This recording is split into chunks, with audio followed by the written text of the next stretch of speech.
No niin, sitten olisi taas piirustustunnin aika. Tuossa on nyt tuo laaseri ja se savunpoistolaatikko niin kuin suunnilleen valmis. Ja siinä on toi tommonen puhallin, tuo mikä tuolta sisältä niin kuin imee ja täältä alareunasta tulee sitten ilma ulos. Tuolla on suorakaiteen muotoinen toi alapuoli siinä ja siihen pitäisi saada niin kuin ympyränmallinen pyöreä letku kiinni. Tässä on vaan vielä sitten semmonen ongelma, että tää tulee niin lähelle tätä pleksin seinää, että se ei niin kuin mahu se letku siitä suoraan sit alaspäin lähtemään. Siihen täytyy keksiä joku ratkaisu siihen adapteriin. Katsotaan kohta tuossa Fusionissa tätä lisää. No niin, nyt ollaan täällä piirustuspaperin äärellä ja jos lähtee sitä nyt sitten tähän nyt jotenkin väsäämään sitä sellaista adapteria. Elikkä se kun tulee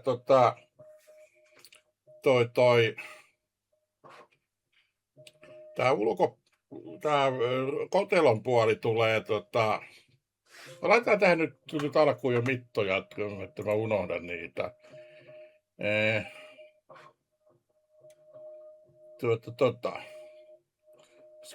Sketsiä siis totta kai piirretään taas.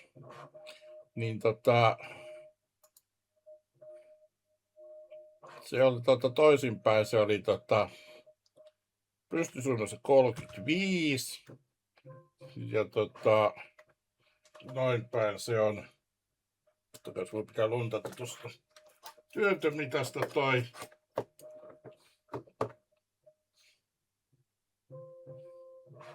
se on 58 milliä toisinpäin. Näin. Ja toi on nyt siis se, kun se tulee siihen niin kuin päälle tungetaan, niin toi on nyt se mitta, mikä pitää jäädä siihen niin kuin sisämitas. Laitetaan pikkusen tohon, laitetaan pikkusen ekstraa, koska toi muovi aina vähän kutistuu jäähtyessään. Pikkusen vetäytyy, että se varmasti sitten menee siihen kanssa. 58,2 kertaa 35,2. Joo. Siinä on nyt tuo puhaltimen pää ja sen nimenomaan sisämitta. Eli nyt me pitää muistaa, että me tehdään nyt sitten, koska se tulee siihen niin kuin tuon kokoinen reikä siihen pitää tulla. Joo, kyllä. Ja sitten siellä toisessa päässä, kun on se letku tai se adapteri, niin toisessa päässä tämä menee taas sitten, tämä adapterin pää menee letkun sisään, jonka sisähalkaisi on 30 milliä. Eli nyt me tarvitaan tähän nyt pikku pätkä tätä pursottaa nyt ensin ylöspäin tätä pintaa. Tästä nyt sanotaan nyt vaikka olisiko nyt 20 milli, pari senttiä. Anna 25. Näin. Ja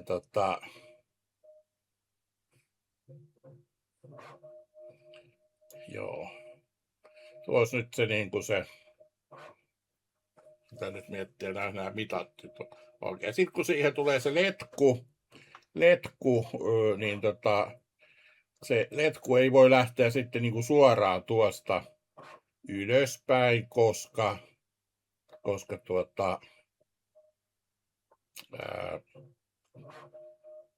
se on se ottaa muuten siihen pleksin seinään kiinni, eli siihen täytyy tehdä pieni kallistus. Eli tehdään nyt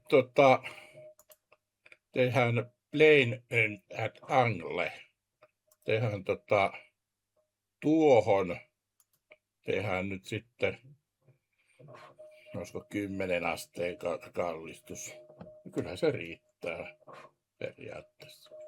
Taitaa 15. Joo. Noin. Nyt meillä on tollanen 15 asteen aputaso tossa. Ja nostetaan sitä pikkasen irti siitä, tehdään tälle nyt sitten vielä offsettiplane, semmonen vaikka pari senttiä, 20 milliä ylöspäin. Näin. No ja täältä vasemman puolen puusto toi toinen plane piilottaa, niin hahmottaa tätä jotenkin vähän paremmin. Ja nyt se siellä toisessa päässä, kun se on sitten taas se pitää mennä sisään, se, niin me piirretään nyt tälle tasolle piirretään nyt ensinnäkin Create sketsi.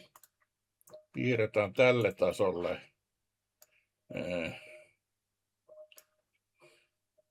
ympyrä. Mutta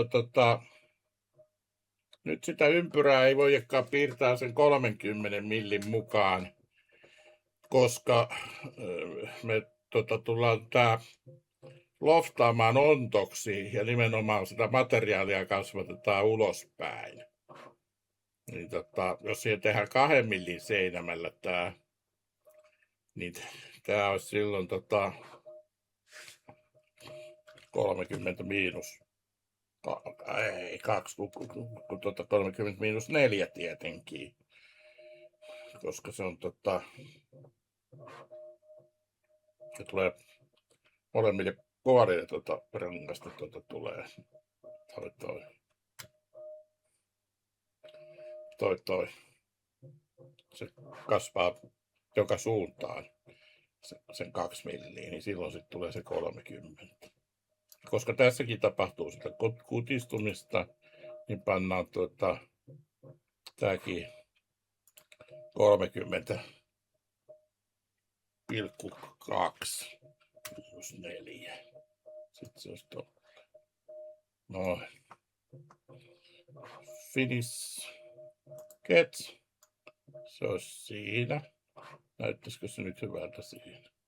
Näyttää. Ja nyt tarvitaan tälle putkelle vähän pituutta. Sen verran, mitä se menee sinne sisään. Sinne pyöreän letkun sisään. Niin jos ihmettelet, että mikä pitää tuollaista ääntä, niin tuossa on tulostin päällä. Niin tätä pursotetaan nyt tästä ylöspäin nyt vaikka se 20 milliä. Tarviiko se noin paljon? No, ei se haittaa. Noin. Eli siinä on nyt niinku toi adapterin toi alaosa. Se mikä tulee sinne. Olisiko tuolla vähän ylempänä kuitenkin toi? No katsotaan miltä se näyttää, kun loftataan ne yhteen. Nyt sitten otetaan tällainen loft-työkalu. Ja valitaan tästä nyt tuo pinta. Ja sitten tuo pinta.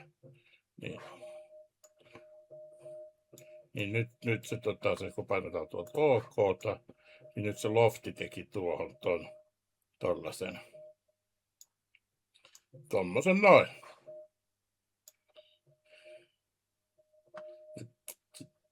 Täällä nyt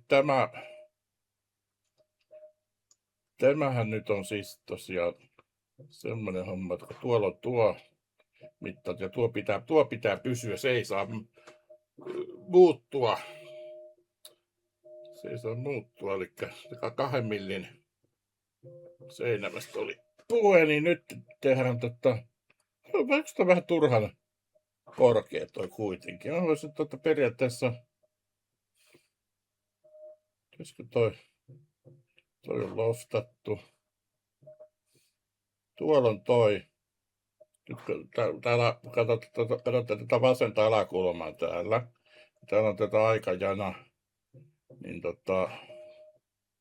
nyt offset planea, nyt hiiren oikeata ja edit construction plane, niin mä voin tätä tässä niin kuin pudottaa alaspäin. Se näyttää sen verran korkeata. Katsotaan, jos se olisikin vain 10 millin korkeudella, että miltä se sitten näyttäisi. Periaatteessa se voisi olla melkein parempi noin. Joo. Sitten tää täytyy nyt tehdä sit sillä lailla, että tää tehdään ontoksi tuo systeemi. Ja siihen käytetään seltiökalua. Ja ne päät, mitkä otetaan auki, ne otetaan tosta auki. Ja täältä auki. Eli nämä auki. Ja nyt tarkkana. Täällä pitää olla nimenomaan tää direction outside. Ja eli ulospäin se nyt sitten kasvattaa sitä materiaalia siihen. Sillä lailla, että nuo jää nyt niin kuin tavallaan sisämitoiksi tuo palikan mitat. Ja nyt kun otan tähän 2 milliä ja painan OK:ta, niin sitten se kappale on nyt siinä sitten. Ja tää nyt voidaan varmistaa vielä, että täällä nyt tää väli on, täällä jos otetaan täältä, inspect, tosta toi measure, jos klikkaa viivaa ja viivaa, niin tuolla näkyy tuolla, että distance on 35,2. Ja näkyyhän se tossakin, ja totta kai se on sitten myös, toisinpäinkin silloin. Näyttää kulman tossa ja tolleen noin. Katsotaan nyt vielä toi kiväli tosta tonne. Se on se 58,2, mikä alussa määriteltiin. Ja vastaavasti toi ympyräkasvoja siellä katsotaan nyt sekin voidaan tuosta vielä mitata toi inspect. Valitaan tuosta toi noin. Niin tuolla näkyy diameter on 30,2. Itse asiassa niin joo, siinä on ja se, että kun se pikkasen kutistuu, niin se kyllä sinne 30 milliseen reikään holahtaa ihan hyvin sinne sisään. Tää oli tässä. Ei tätä tämän pidemmälle tarvitse varmaan esitellä. Samalla lailla eksportataan ja viedään tulostimelle kuin kaikki muutkin. Kiitos, jos jaksot katsoa. Heippa.